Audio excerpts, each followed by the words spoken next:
happy Thursday. You know, tomorrow is a day off, right? We don't do school at home tomorrow because tomorrow on Friday is Good Friday. And, think about the fact that it's just the best day of the year in the sense of Jesus died for our sins, they say, on that Friday. He was crucified. And then 3 days later, he rose from the grave. So this Sunday is Easter. What a fantastic thing to remember and to celebrate every year. But I want to tell you that even though tomorrow we won't have any school at home, on Monday we will come back and we're going to be reviewing for a test next week on geometry. So make sure that you are listening carefully, going over these things, maybe looking at the videos again, just to keep yourself fresh so you're ready for this test next week. You'll see it revealed what day in geometry. All right, first off, let's review a little bit. What does this mean in geometry? Well, it's called a what? A line. It has no beginning and no ending, and it reminds me of course, God. This is called a ray. It has a beginning, but no ending. It reminds me of people. This is called a what? A segment. Segments have beginnings and endings, reminds me of animals. This is a point. Kind of reminds me of plants, right? All right, when lines never meet, they're called parallel lines. When lines meet, they're called what? Intersecting lines. Intersecting lines that form, don't look at me, square corners are called what? Perpendicular lines. That's how that's spelled, perpendicular lines. All right, we also have been learning something about angles. You know, angles are made of two rays that have the same endpoint. And when an angle is less than 90 degrees, it's called acute angle. If it's 90 degrees, it's called a right angle. If it's more than 90, it's called an obtuse angle. And if it's 180 degrees, that angle is called a straight angle. So we've also been learning about how to classify triangles. We learned triangles are closed figures with 3 sides and 3 vertices. And here's how you name them. You have to have that symbol in front of the letters for the vertices. And we learned there are 2 ways to classify. You could choose, I'm going to classify triangles based on their angles. All right, you have 3 choices. It could be that they're all acute angles. Therefore, it's an acute triangle. Maybe there is one right angle in a triangle. Therefore, it is a right triangle. Maybe there's one obtuse angle in a triangle. That's more than 90 degrees. That's called an obtuse triangle. We learned that some people, maybe you're the kind that likes to look at a triangle based on its sides, not based on its angles. Well, you can classify it still. Based on its sides, if all the sides are equal, it's called what? An equilateral triangle. I would think that that's also, you can see these angles are all less than 90 degrees. That is also a what? Looks like an acute triangle too, right? Based on its angles, all these are less than 90. So it's 2 things. It's an equilateral triangle and it's an acute triangle. Here, this isosceles triangle has 2 sides that are equal in length. Now, it's not isosceles, it's what? Isosceles triangle, 2 sides equal. If none of the sides are equal, it's called a scalene triangle. We also learn about quadrilaterals. Now, triangles have 3 sides, quadrilaterals have 4. And we learn about some special quadrilaterals. How about some quadrilaterals where the opposite sides are parallel? They're called parallelograms. What if the opposite sides are parallel and it has, don't look at me, square corners? Well, that's going to be called a rectangle. What if the opposite sides are parallel and all the sides are equal? They could have square corners or may not have square corners, but all the sides are equal. Well, that's called a rhombus. How about if you have a quadrilateral, it's a parallelogram, that's a rectangle, that is also a rhombus? Well, that would make it a what? Don't look at me. Square. All right. So sometimes you might run into what's called a trapezoid. And I hope you can get out if you do, unless you're a zoid. All right, so if only 2 of the sides are parallel, that's called a trapezoid. Now, just like triangles add up to 180 degrees, the angles in a quadrilateral add up to what? 360 degrees. Now, we also are moving on here. We talked about a couple kind of polygons, triangles, quadrilaterals. But we also said there are some polygons, closed figures, right, that have straight sides, and there are some that have 5 sides. That's called a pentagon. 6 sides. A hexagon, octagon, has 8 sides. And of course, we looked at on a soccer ball, you can see those those hexagons and those pentagons on a soccer ball. Now, they're special. Those on the soccer ball are what are called regular polygons. The sides are all equal, the measures are all equal. All right, so here we have a regular hexagon. This is just a hexagon. This is just a quadrilateral. The sides are not all equal. We were working on, and I asked you in the challenge here, if you would just tell me a formula, we found a formula to find the number of diagonals from one vertex in a polygon. All right, so we learned what a diagonal was, and we learned that if you take the number of diagonals is determined by the number of sides in the polygon minus 3. Now, it makes triangles when you do that. When you do that one diagonal as this in this particular square here, now look at me. All right, so we find out to find the number of triangles in a polygon using all the diagonals from one of the vertices.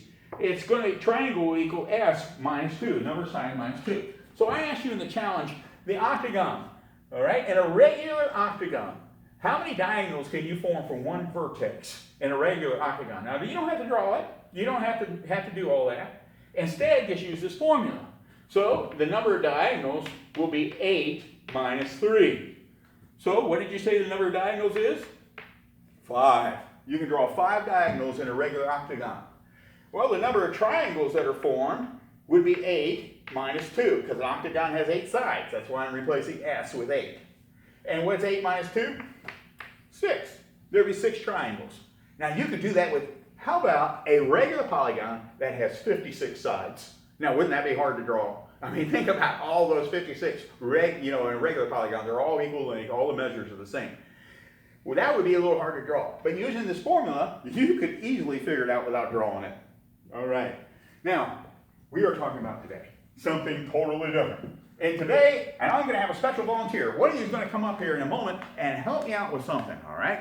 But let's talk about what today's lesson is called first off. It's 9.7. It's called Similar and Congruent Figures. We're on page 490. Similar and Congruent Figures.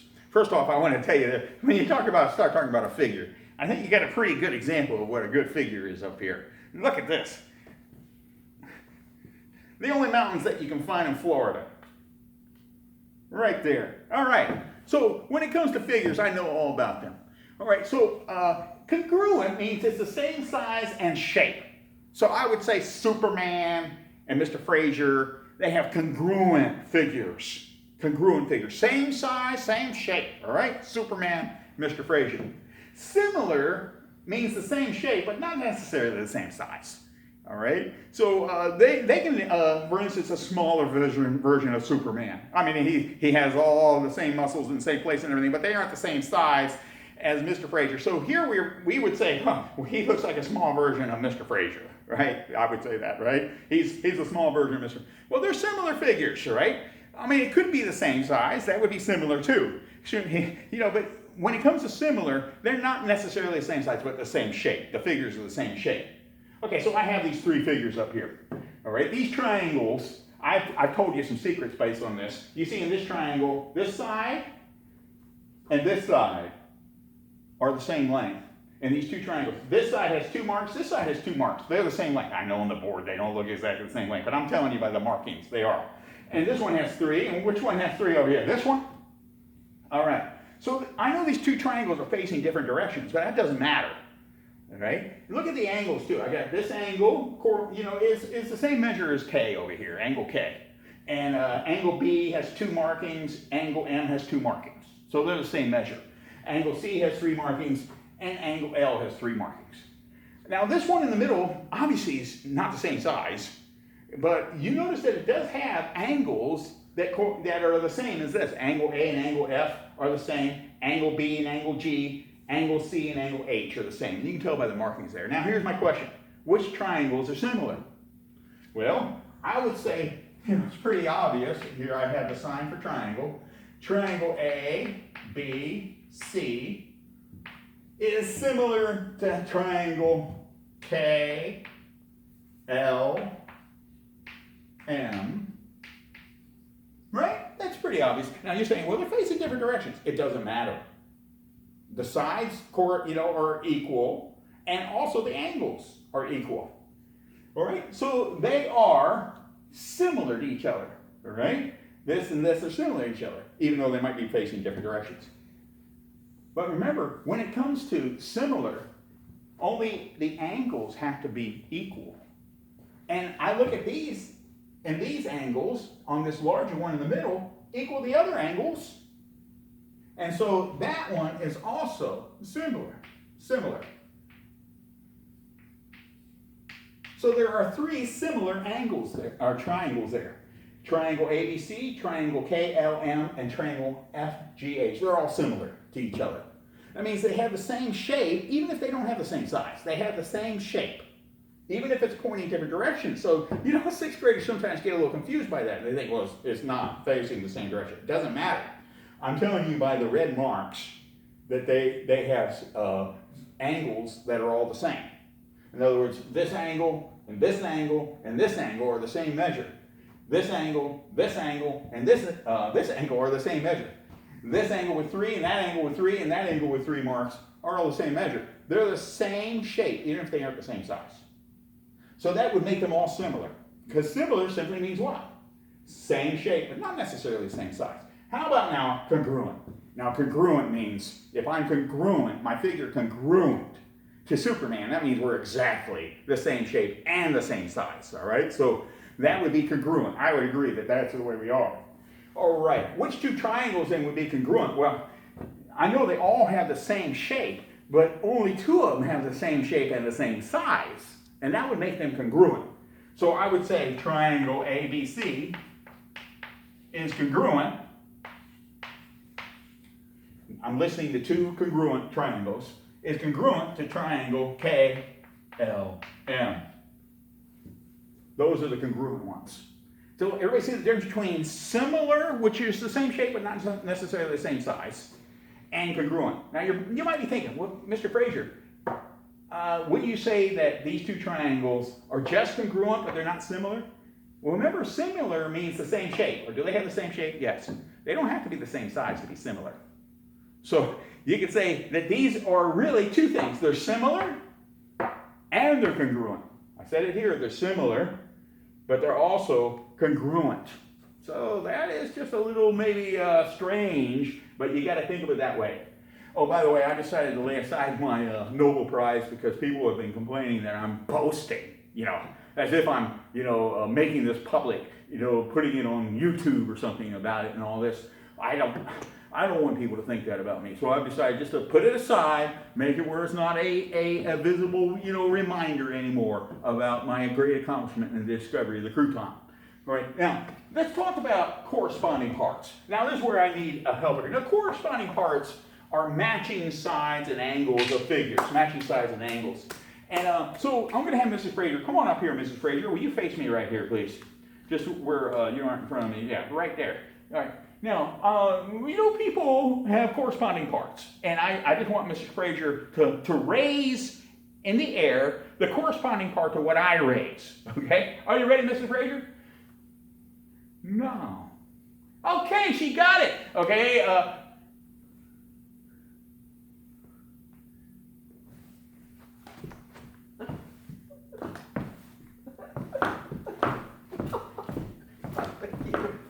Okay, great. Now, thank you, Mrs. Frazier. Give her a hand.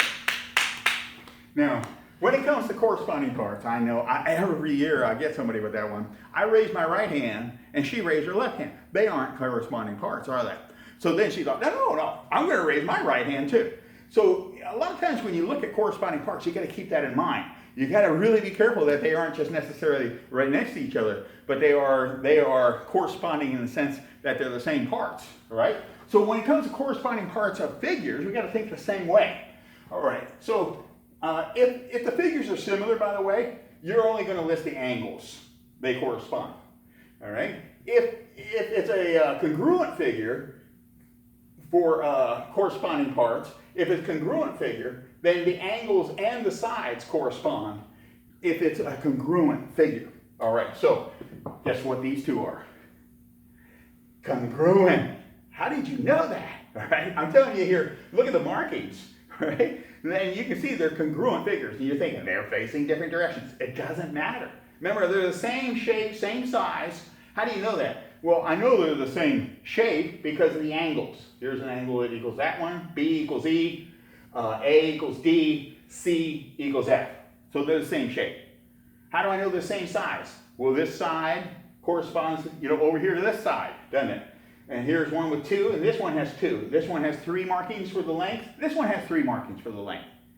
All right, so here's how you would list these. And Mr. Frazier's kind of picky about this.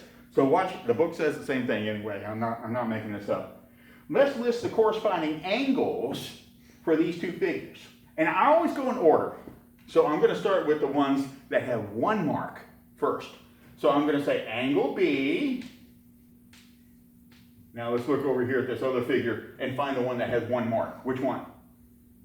That one, right? And angle E.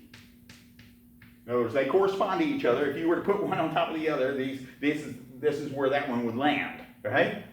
Okay, let me go to the one that has two. I do it this way so I don't forget any of them.